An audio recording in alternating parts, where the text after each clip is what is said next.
Hey, ciao, I hope you're doing well. So, welcome back to the second episode of Espresso O'Clock.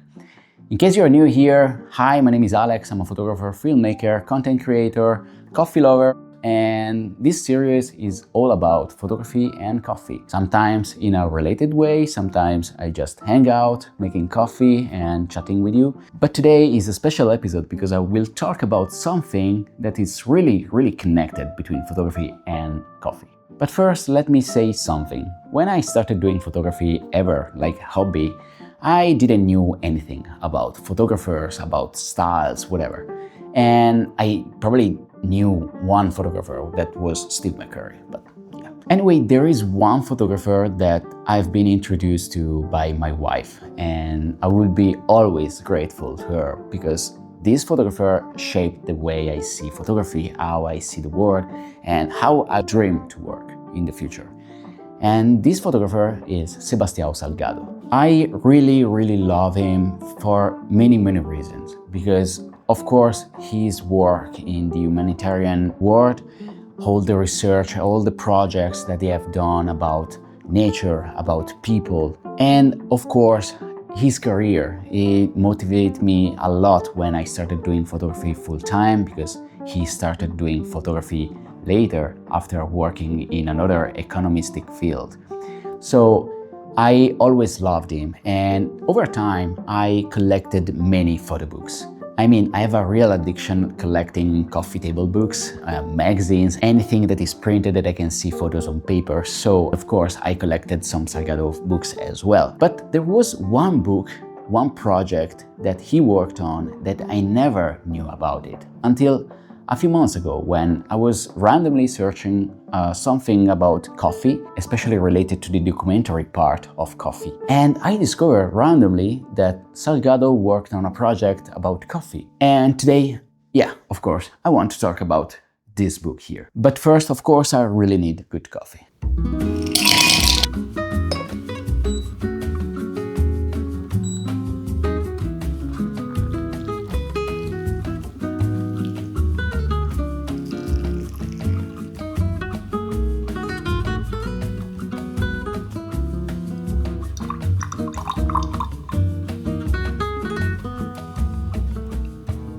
So, quick story about this cup. I thrifted in Kamakura last year, and it's probably my favorite cup to drink pour over coffee.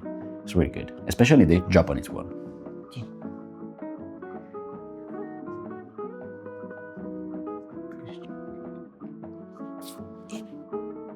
Apparently Mia wants some treats. She really has a give me a treats face.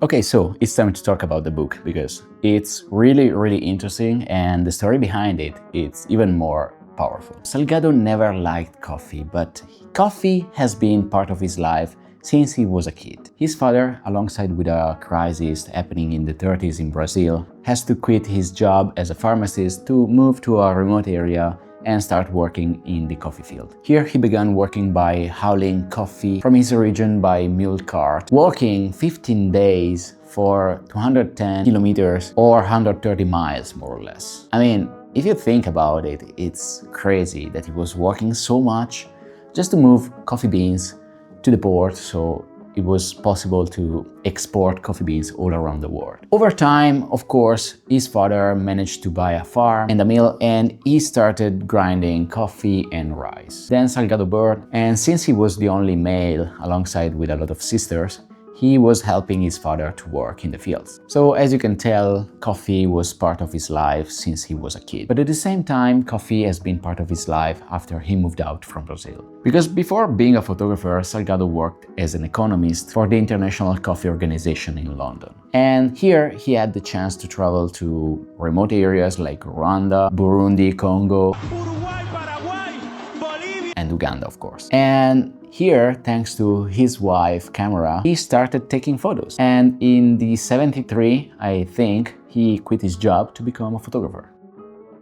So this book that is called Descent of a Dream has been commissioned by Anna and Andrea Illy, which are the bigger coffee producer in Italy and probably in the world as well. So they first joined him in Brazil, supporting Salgado's Instituto Terra project, which if you don't know anything about, I suggest you to check the online. It's really beautiful. And they start collaborating in a very unique way. So to make it short, coffee is usually cultivated in the sunlight, because in the sunlight it can grow faster and produce more cherries. But in this way, the cherries becomes a bit sour and the quality is quite low, while coffee grown in the shade produce a better quality. It's more tasty, less sour, and generally speaking, more premium. And yeah, it's also less vulnerable to harmful insects. Reason why Illy has some interest in encouraging to grow coffee in this way, not only to improve the quality of the coffees, but also favoring forest cover. So Salgado and Illy decided to start a new photography project about coffee and the people that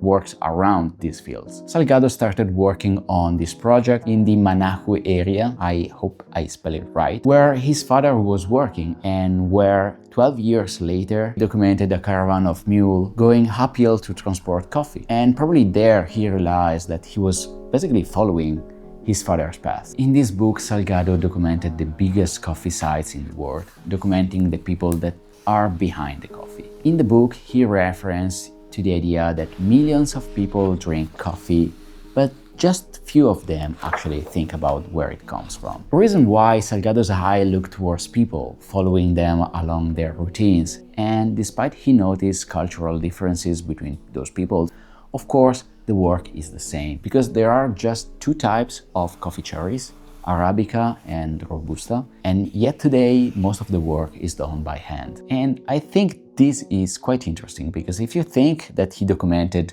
cultures all around the world, and despite all the differences they have one thing in common, and is that they still work by hand, because there are no machines that are able to go at that altitude in these narrow fields to collect cherries. Of course, there are some farms where they grow coffee in a more modern way, but not everyone has access to these technologies yet. So the fact that he went to these remote places and found those analogies, it's pretty interesting to me, because yeah, he said that millions of people drink coffee, but basically no one think about how the coffee is made. It's powerful to me, because how many things we use, we consume, we drink, we eat today, every day, and we don't think about the story behind that thing. And this topic connects to a thing that keeps coming back in my life, in my daily routine, and it's being intentional.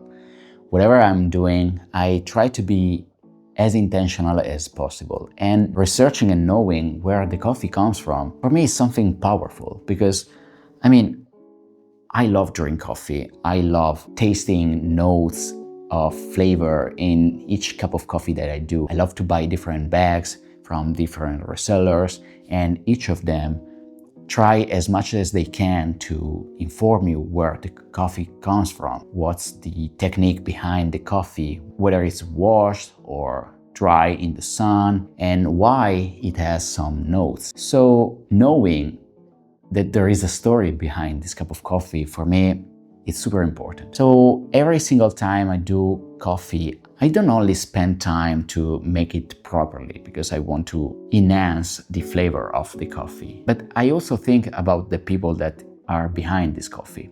Not in a way that, yeah, I think this guy doing some work, but I think that I would love to do what Salgado have done. I would love to be hired by a coffee brand just to travel the world and document those people by hand. Now, don't get me wrong, I love Salgado. I love his black and white photography. I think black and white is standing against time, especially nowadays where people used to edit photos in crazy ways. Black and white will always be timeless to me.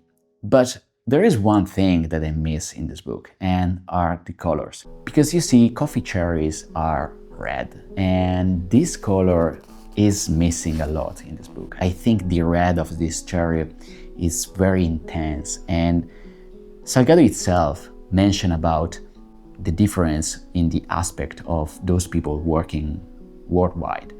Some of them are wearing necklace, some of them are working barefoot, some of them are dressing colorful. And in black and white, you miss all these things.